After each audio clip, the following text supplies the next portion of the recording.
Hi, I'm Glenn Rogers, and this is Biblical Insights. The title of our video today is The Storms of Life. And what do I mean by that? Well, I'm talking about the challenges of life, the difficulties you experience in life, when things seem to start going wrong, and sometimes it's one thing after another, and it can get very frustrating and very upsetting and very frightening in some cases. And the question is, why does this kind of stuff happen? And where does it come from? And is there somebody causing this? Quite often, many people, Christians, newer Christians, or sometimes Christians who've been believers for a very long time, begin to think that God is doing this to them. And it's not uncommon for somebody to kind of look up and say, God, what did I do? Why are you doing this to me? And I wanted to address that issue. So that's what this video is going to be about. So the idea of the storms of life is kind of metaphorical, being out there in a boat, maybe a small boat, in the midst of a rough sea, and there's big waves, and you're rocking and rolling, and a big wave comes and breaks over you, and it can be very scary, very frightening, and you wonder whether or not you'll survive. And so why do things like that happen, and is God causing that? Well, I think one of the first things we need to do is we need to acknowledge that God is sovereign, and we made a video about this just last week, who is in control. We talked about the fact that God is sovereign, but that doesn't mean that he controls everything that happens. He just doesn't. Lots of things happen that God doesn't have anything to do with, and he's not happy about them, but people have free will, and they can choose to be evil and ugly and hurtful if they want to. And when God designed the world, he made it in a way so that bad things can happen. Now, many people would say, well, why would he do that? Well, because he was smart enough to know that you can't become much of a person, a strong, vital person with the ability to cope with difficulties if you don't have any difficulties. You see, the way you get to be strong and capable is by overcoming challenges. You see, when children are small, they don't have very big muscles, and the way they develop muscles is to use what muscles they have and lift heavy things and push their muscles to work harder and harder and harder against resistance. Excuse me. And that's how they become stronger. A person becomes a fast runner by starting out as a slow runner and then running. I'm sorry, we had a little bit of a glitch there, but we're back now. So what I was saying is, if you want to become someone who can run very fast, you start out running slow, because that's all you can do, and then you run faster and faster and faster for longer distances, and pretty soon you can run fast for a long distance. Or if you want to lift heavy things, you start out lifting light things, and then you increase the weight, and you can then lift a little more and a little more and a little more, and pretty soon, over a long enough time, you get to be strong, or you can lift a lot of heavy weight. Well, those things are kind of metaphors for life. When you are young, you encounter some minor problems and difficulties, and as you get older, you encounter more serious challenges and difficulties, and the more you have to overcome, the stronger you become. And you develop character traits that are very, very important for mature, responsible, capable human beings. Traits such as compassion. If you never suffer yourself, if you don't have any pain and suffering in your life, How do you learn to be compassionate toward those who do? You see, you really can't. Um, Challenges in life are good for us. They make us better people, stronger people, more capable people. And God knew this would be the case. And so he created a world where bad things can happen. Now, we have to understand, because God created a world where bad things can happen, doesn't mean that God causes bad things to happen. See, those are two completely different things. And we have to understand the difference, and we have to remember that difference. So, yes, bad things can happen because God created a world where that's possible, where people have free will and they can do things that hurt you, and it hurts. And God doesn't stop them from doing that. He can't, because that's part of being human. Having free will is part of being human. He can't take their free will away so that they can't hurt you and still have a human being left. When he does that, he can't do that. Okay, he created people in his image, which means they're self-determined, so they have to be able to do what they want to do. And if that means hurting you, then that's, So we have to understand that it isn't God hurting, that it's other people exercising their free will, or it's just the way the world works. The natural physical laws of the universe are at work, and sometimes, it can be unpleasant for us. If it rains too much, there's a flood. That's bad.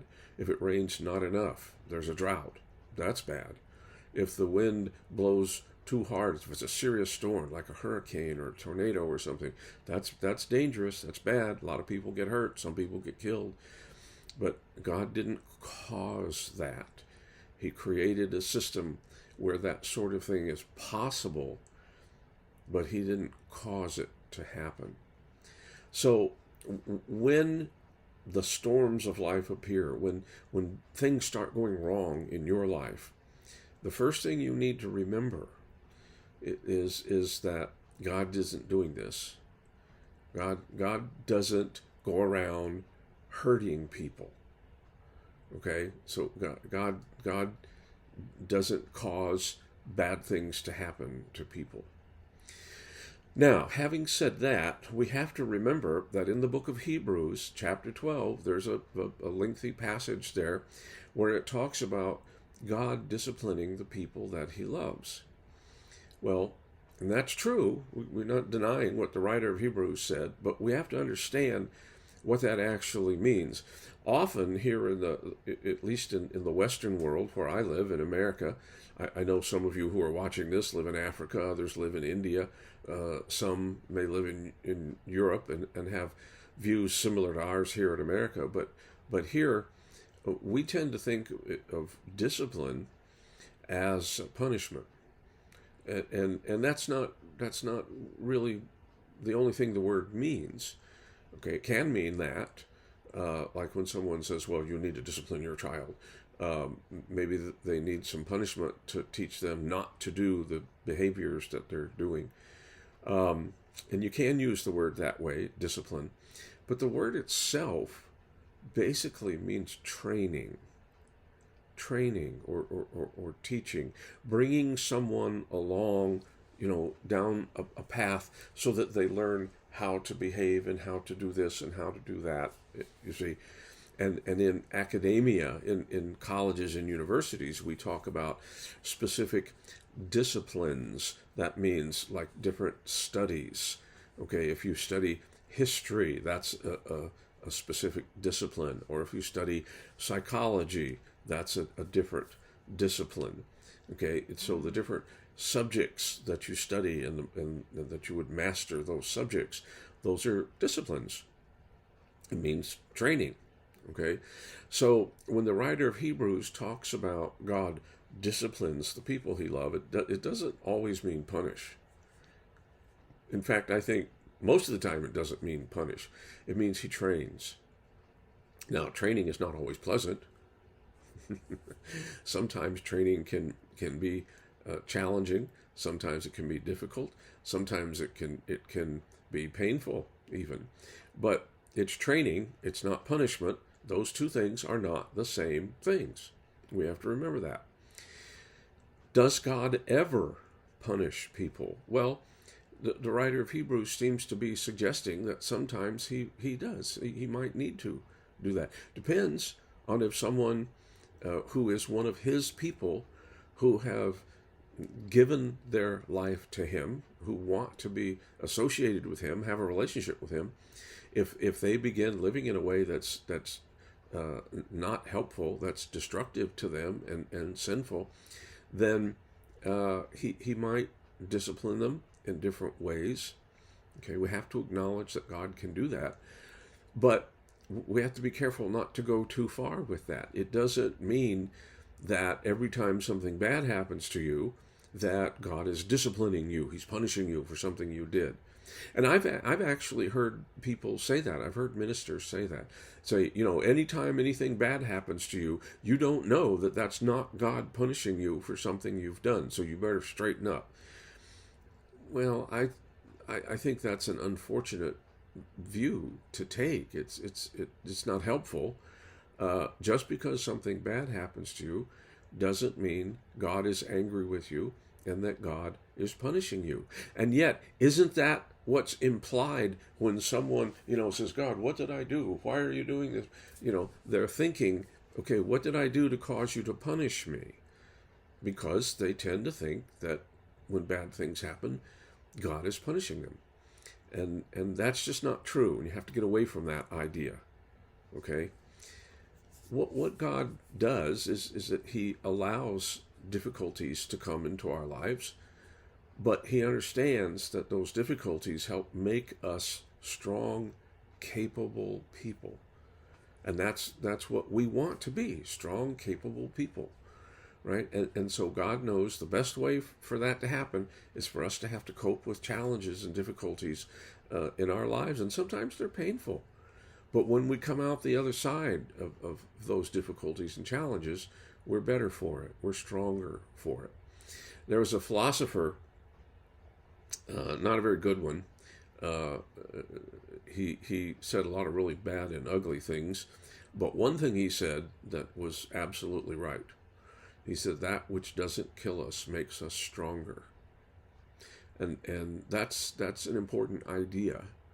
And that is the basis for understanding how to cope with the challenges of life.